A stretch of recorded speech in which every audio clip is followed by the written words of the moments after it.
ఉగ్రత నుండి తప్పించబడటానికి ముందు దేవుడు భూమి మీద ఒక సంఘాన్ని ఉంచాడు.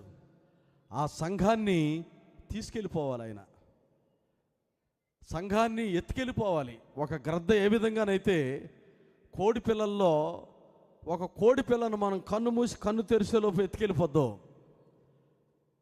చేతిలో ఉన్నటువంటి తినేటువంటి ఒక లడ్డూనో జున్నుగడ్డనో తెలవకుండానే కాకి ఏ విధంగా తన్నుకుపోతుందో, అలాగే భూమి మీద సంఘాన్ని ఆయన ఎత్తుకెళ్ళబోతున్నాడు. హల్లెలూయా!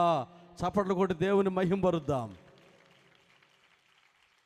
రాబో ఉగ్రతకు ముందు, 7 ఏండ్ల శ్రమలకు ముందు సంఘం అనేది భూమి మీద ఉంది.